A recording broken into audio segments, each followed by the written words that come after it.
What's up everybody, my name's Taylor and I'm here on behalf of ILIO today to talk to you about the Overloud Sculptube plugin and show you how I go about using it in a mix. What's really cool about the Sculptube plugin is it has a really wide range, so you can use it just to warm up your tracks a little bit, or you can use it as full-on distortion. So let's jump on into this session and I'll show you how I'm using it. So in this little section here, I have some synth going on. Let me show you.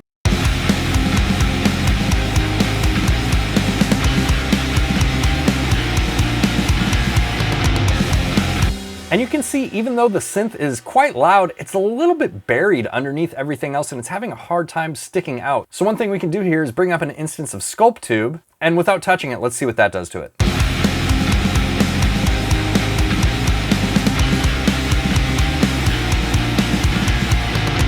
And you can hear that just bringing out the top end a little bit without even having to do much to the plugin. That's just at the stock setting that it loads up with. Let me go over the controls a little bit and what each one does, and I'll show you how I would apply it to this particular situation. The first thing we have here on the left is the overdrive switch. Now, while it's turned off, you're very subtly adding gain into your signal, but if you turn it on, you're actually adding 20 decibels of gain to your signal. So if you are looking to get some very highly saturated tones, that's the way you go about doing it. Next, we have the drive and the bias controls, as well as a button to link these together if you want to turn them in tandem. The drive is going to control how much gain you're adding into the signal, and the bias control emulates how much current would be running through the tube. So typically, if you have a lower or colder bias, you get more of a brittle sound, but if you have a higher bias, you get a warmer sound that breaks up less.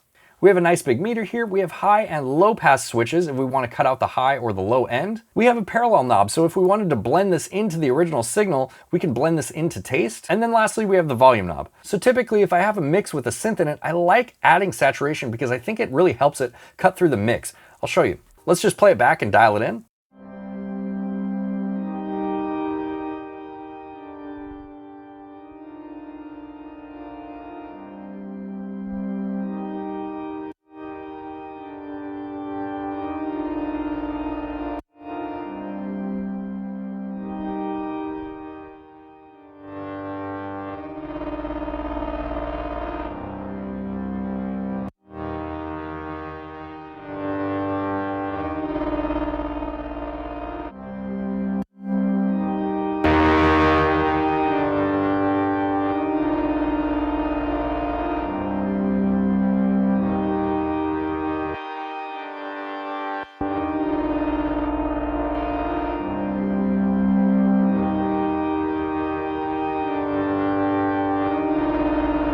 So you can see with the overdrive switch off, it was just very subtle and I wasn't quite getting the amount of gain that I wanted on this particular track with the overdrive switch off, so I engaged that and then I went back to the trio type distortion. I just felt the breakup was a little bit better on that one. So let's listen to this in the context of a mix and then we'll bypass it so you can hear it back to back.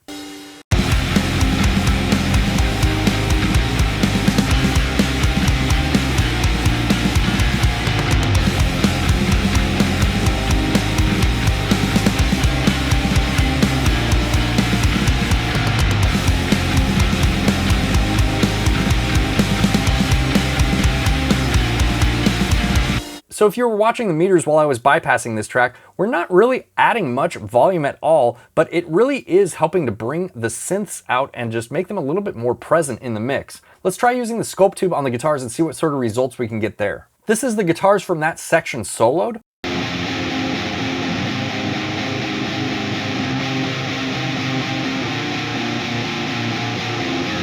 So what I'm hearing is they're a little bit thin and brittle sounding in the top end. So I want to see if I can use Sculptube to warm them up without adding too much saturation because they already have quite a bit of gain on them.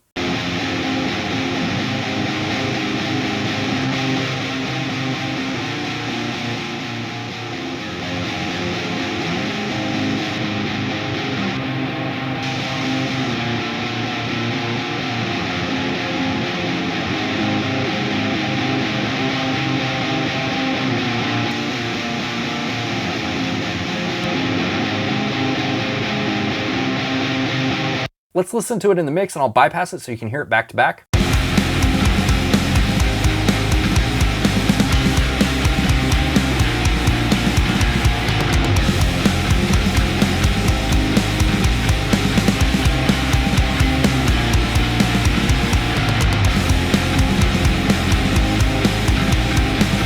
So like you can hear, it really feels like we're injecting some life into these guitars and just making them sound less thin and fragile. Okay, so the last thing we're gonna do here is throw Sculptube on the master bus, and typically the way I would set up my master bus is I would have an EQ, I would have a compressor, I would have some sort of tape simulation, and then I would have a limiter. I'm actually gonna use Sculptube in place of the tape emulation and see what kind of characteristics we can get using Sculptube that way.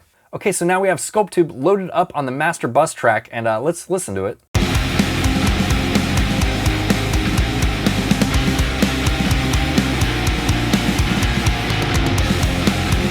I think what I want to use Sculptube to do here is just excite the overall harmonics in this song without adding a lot of gain. So let's see if we can do that.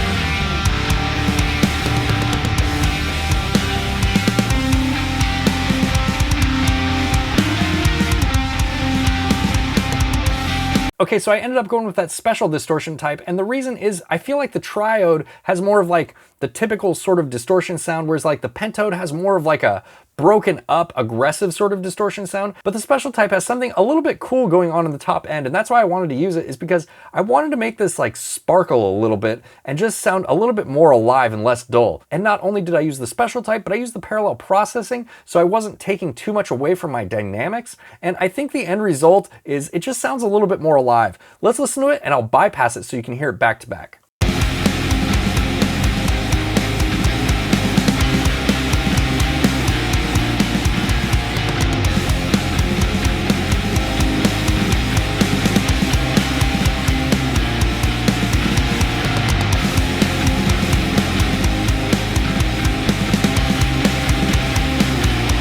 You can really hear it in the overheads and the snare, and the best way that I can describe it is it just sounds a little bit more alive and interesting. All right, I hope you have found this video helpful. If you have, let us know down in the comments below. Let us know what you would like to see a demo on, and until next time, I'll see you guys later.